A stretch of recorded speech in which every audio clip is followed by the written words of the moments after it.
Alright, QRZ guys and girls, this is KK4YDR Eric here. I live in Georgia. And this is in response to a thread where a gentleman was stating that he's given up on Anderson Powerpoles because they're being reliable and they're difficult to build. Well, they're extremely reliable and they're extremely easy to build if you have the right parts. It's laughably easy if you have the right parts.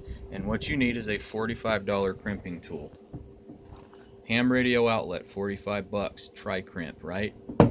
And these are official Powerworks brand, Anderson 30 amp.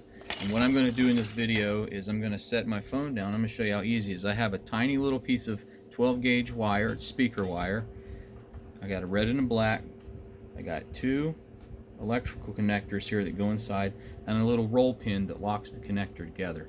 And so without further ado, I'll show you just how easy it is to make. Assuming you know how to do basic wire work, you just need to take your wire, and I like to just twist the ends up, keeps it all nice together.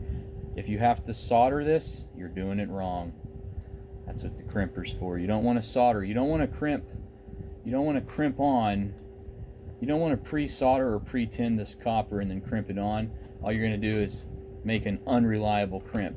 The point of crimping is that you're going to mash down on this soft copper. The strands in here are going to bend and conform and lock themselves into the crimp. So what we're going to do is we're going to open our crimping tool, this is a ratcheting style, and we're going to find the appropriate die, which these are the 30 amp connectors. And if you look, there's a little well in the back. And you take the little part, the little hook down part, and you stick it in with a 30 amp slot, because these are 30 amp connectors. I like to get it down in there and then just sort of, don't crimp it yet, just sort of pre-stage it. And then you just take your wire, and Powerpoles, I always do it like this. I always take the bottom part where the metal is in there, and that always faces up, and it's always, the standard is the red on the left and the black on the right, and you can slide them together if you want, but I like to orient the hook, which is facing down, so I like to make it so that my wire is going to be naturally conforming to this dimension, or this angle or direction. So just take your wire, stick it down in there until it stops. Just mash the crimp down. It's a ratcheting crimper, so if you have arthritis or maybe weak hands, you can just go one click at a time until you finish. Pull it out, and you got a nice strong crimp. And I'm trying to do this while looking through a phone screen, so my dexterity is off a little, but that's a nice tight crimp. I guarantee you that's never going to come off unless you are just brutal to your equipment. So the hook facing down, you just twist on your wire. You can do it this way too, by just kind of pre-staging it in there like that, and then stick it in the little 30 amp little crimper well. I'm calling it a well. Okay, well, I suck at doing it that way, but you can if you have the ability to. Get it in there, lock it in a little bit without overdoing it, stick your wire in, let the jaws of death do their work.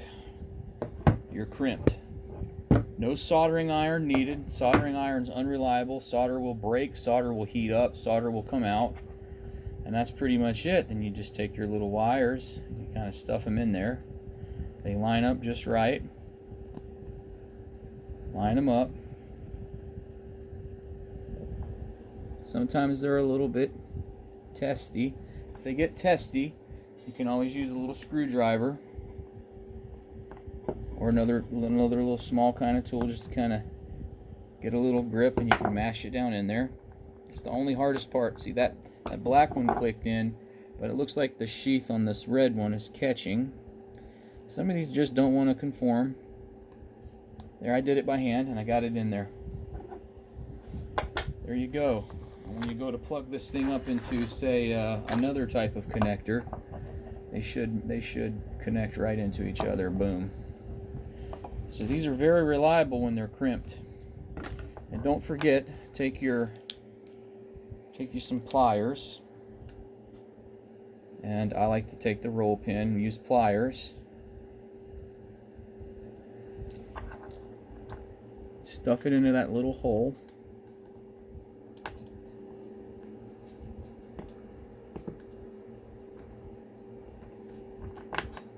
Flip it over if it won't go. That keeps the pieces keeps them from sliding off of each other. That's good to go. You can even get little rubber boots to go around here if you want to pay the money for those. But there you go. I sacrificed a 30 amp power pole to help the community out.